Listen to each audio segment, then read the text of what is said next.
It's the Real News Network. I'm Sharmini Pires coming to you from Baltimore.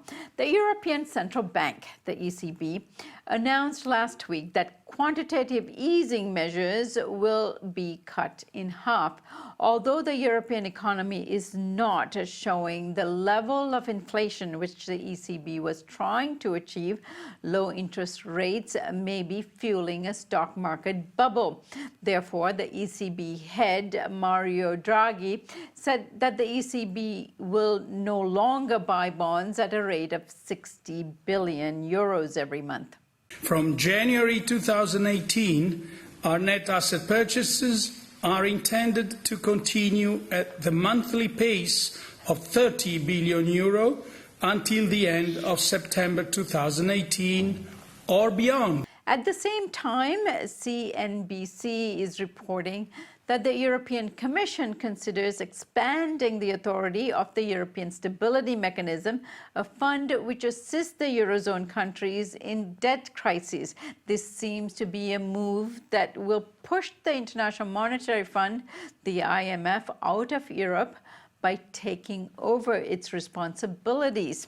Now joining me to talk about all of this is Dr. Heiner Flassbeck. He's the director of Flassbeck Economics, a consultancy for global macroeconomic questions. He co-authored Act Now, the Global Manifesto for Economic Policy, published in 2013 in Germany, and the book Against the Troika, which he co-authored with Kostas Lapavitsas. Heiner Flassbeck, I thank you so much for joining me today. Thank you for inviting me. Heiner, let's begin by explaining the ECB's bonds buying program, which is a form of quantitative easing. What is the impact of buying back bonds at a staggering rate of 60 billion euros per month? Well, one thing is the European economy is very slowly recovering, which is a good thing, but as I said, the pace is very slow at this point of time. The unemployment is not yet going down, and so it seems that the ECB wanted to signal that the worst is over. And indeed, for the moment, the worst is over, but we should not forget that most of the stimulus that came to Europe in the last months was from the weak euro that we had in the last year. These things always happen with a certain delay, with a lag, and in my view, my reading is that what we have seen, the recovery in Europe and since the beginning of this year was very much due to the weak euro, and now the euro has turned around, is much stronger against the dollar, and that is why I think Mario Draghi did not stop the program overall, but found, so to say, the middle of the road, and they said, well, we will not continue like before, but we still continue, and interest rates will be very low. Heiner, the monthly inflation rate, from what I understand, in the Eurozone is about 1.5%. Why does Mario Draghi not happy with that and want even more inflation? Doesn't inflation erode wages? This inflation that we see, the actual inflation, the headline inflation, is not the real picture. The real picture is lower than 1.5%. It's around 1%, 0.9, 1%. That's the core inflation. And this has been persistently so for quite a time, for 2 years or so. And they know the reason for that. The reason for that is that wages are growing at a very, very slow pace in Europe. You see, in the United States, you're talking about a slow pace of wage increases with a rate of something like 2.5%. In Europe, we have wage increases, nominal wage increase at this point of time of 1.5%. So it's still much lower than the United States. And as I said, the ECB has understood, meanwhile, it took them a while, but nevertheless, they have understood that unit labor costs, that is to say, the relation of nominal wage increases to productivity, is the main determinant of the inflation rate in the longer term. Right.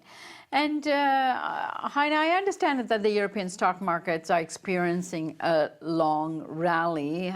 Germany's stock market in particular is at this time at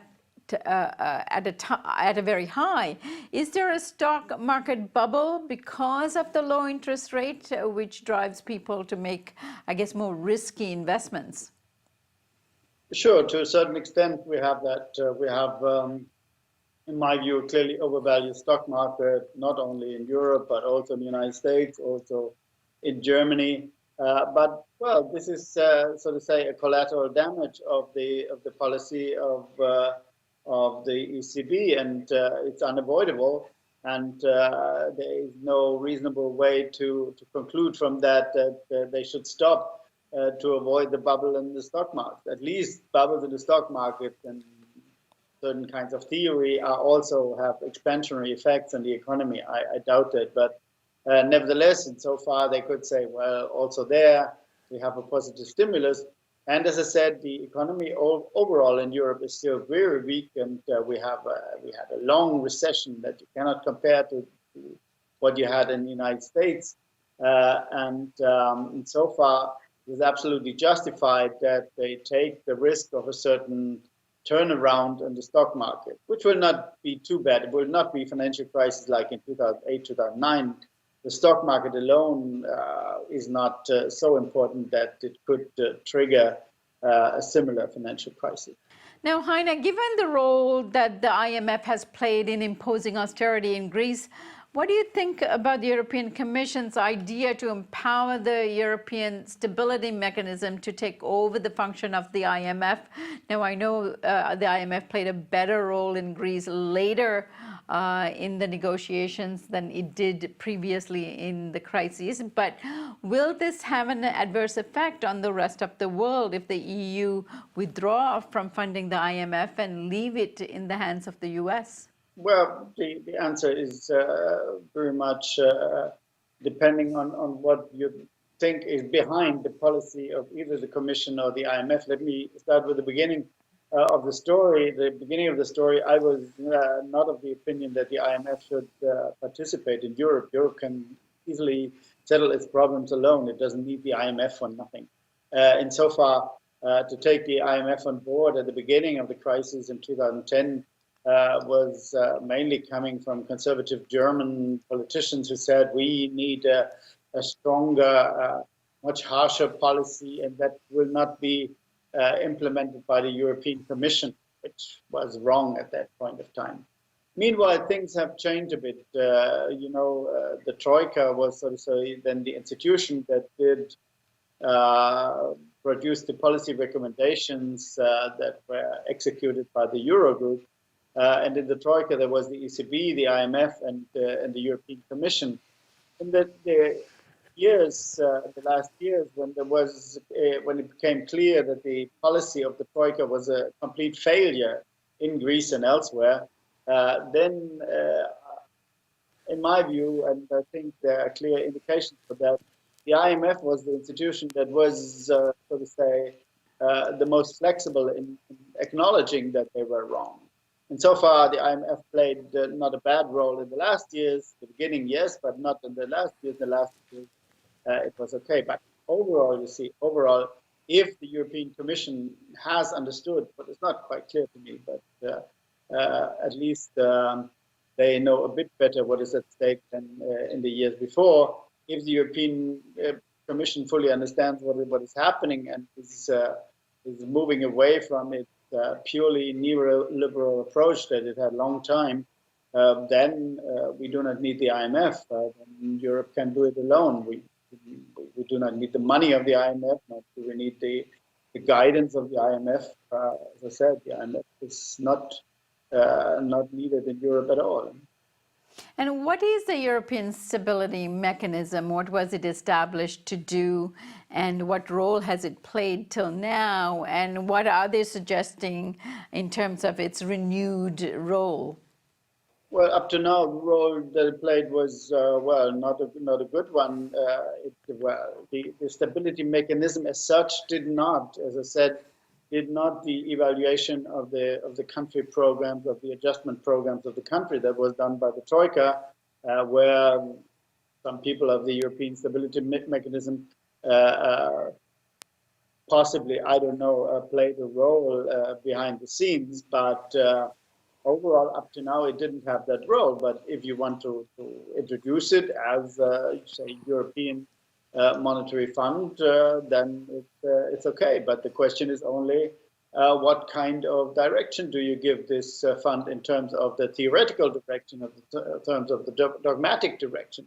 And if it would be as neoliberal, as neoclassical as the Eurogroup has been in the past, well, then it's useless to have such an institution, in my view. But this is a very open question at the moment of time. As I said, at least the European Commission and in the ECB, quite a few people have understood that the old approach was totally wrong. In my country, in Germany, this is not the case. I fear that the new government in Germany will be more orthodox in this direction than the government before. All right, Heiner, I thank you so much for that update. And I thank you so much for joining us today and looking forward to having you back. Okay, thank you for inviting me. Bye-bye. And thank you for joining us here on the Real News Network.